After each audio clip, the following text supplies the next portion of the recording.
So, kakain ulit tayo dito sa isa sa mga favorite namin restaurant dito. Yung ramen, nakadalawang ulit kami because nasarapan ako doon sa una. And gayon, titikman ko ngayon yung pinaka-signature nila kasi sobrang anghang yata yung pinili ko nakaraan. So, ito siya. Wow!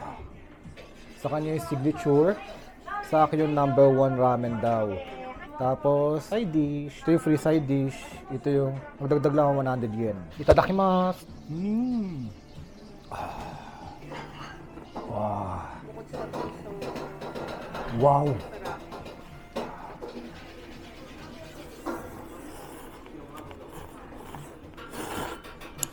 Arigatou gozaimasu. Arigatou gozaimasu. Oishii. Kotobi oishii. Sobrang busog doon. Grabe yun. Isa sa mga, laging ganun no? Isa sa mga masasarap na ramen na natikman namin ni Jamimi Vlogs. Ay, no? Subscribe kayo. Subscribe. Oh, di ba pati siya? Actually, sabi niya sa akin kanina, baka yun nga yung pinamasarap na ramen na natikman niya. Mahilig siya sa mga pork broth actually. Yung mga natikman kasi namin doon sa Hokkaido, salt-based din. Pagdating naman doon sa Hakodate, seafood, di ba? So, nung pumunta din kami noong 2019, yung ramen na mga natikman namin is may fish broth, spicy. Yung ichira niya ata yung pinaka pork broth which is parang kasing lasa na sa atin. Pero masarap pa rin. Pero ito, kakaiba, pork broth talaga. So, I'm excited sa mga susunod namin gala dahil isa sa pupuntahan namin is Tonkatsu Ramen, capital of Japan daw Kaya dapat mag-subscribe na kayo dahil marami pa tayong travel, di ba? Right now, we are approaching Kiyomizu-dera.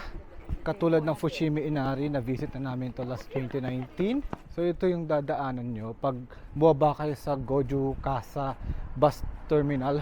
Mga ganyang ka-steep. Actually, malapit na kami. Kanina, nung kami galing. Di ba? Layo, no? Yan. Pagod na naman, grabe. Kaya dahil last day na namin ito sa Kyoto, fighting lang. Fighting.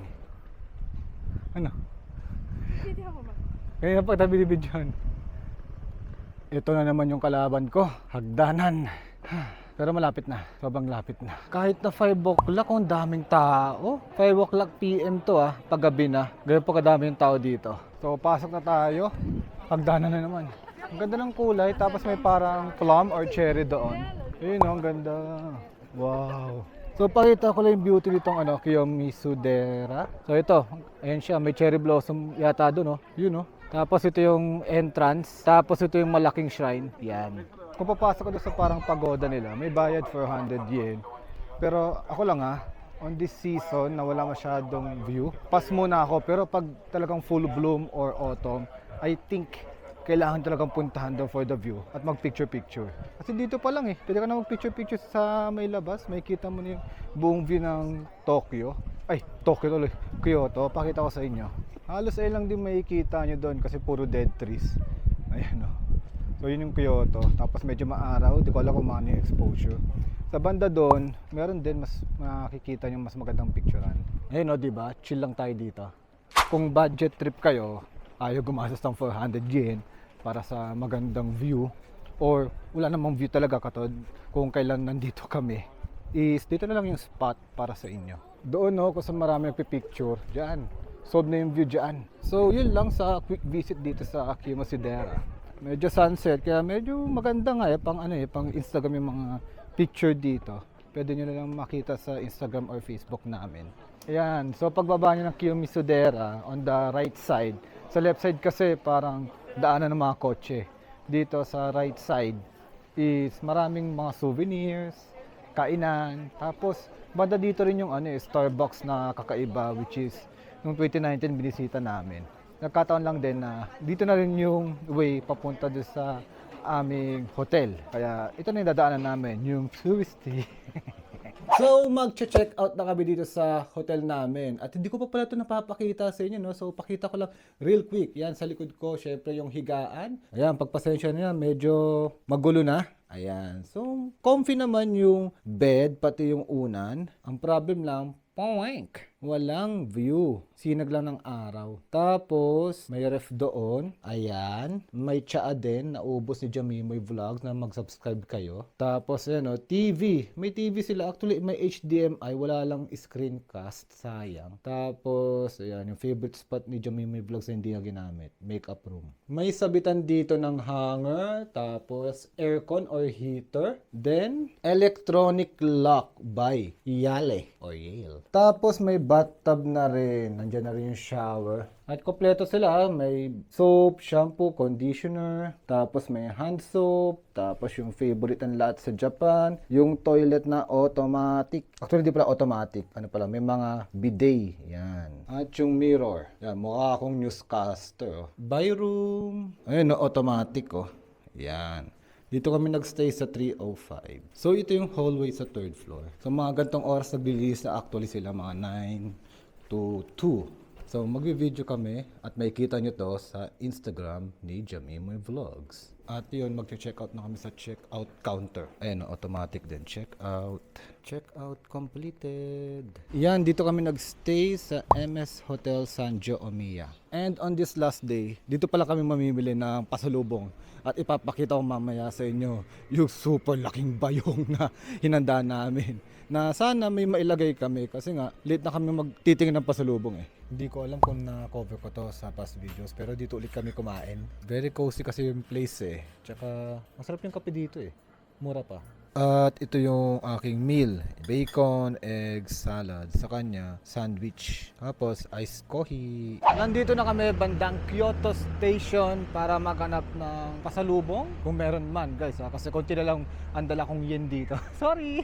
So, ito yung pinakamalapit na nakita kong grocery. Yan. So, dito tayo mamimili. Yung tax-free kasi, makaka-discount kayo ng 10%. Ngayon, kung masipag kayong maghanap, tapos nakita nyo, 20% off naman yung mga bilihin sa grocery, sa drugstore, mas maganda dun na lang kahit di nyo na i-avail yung tax-free, di ba? Okay, tapos na kami mag-pack at yun, sa kanya na yung bag kasi magaan na yan sobra dahil minaximize namin yung 20 kg dito sa aming Mega luggage. ito.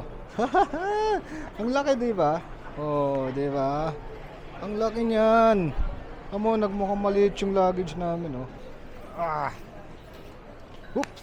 So may camera woman ako. Yan, si Jamimoy Vlogs ngayon ang camera woman ko dahil ang hirap i-balance ito. Sobrang laki kasi. Pero 'di ba? At least gagaan na yung mga gamit at marami kami napasalubong.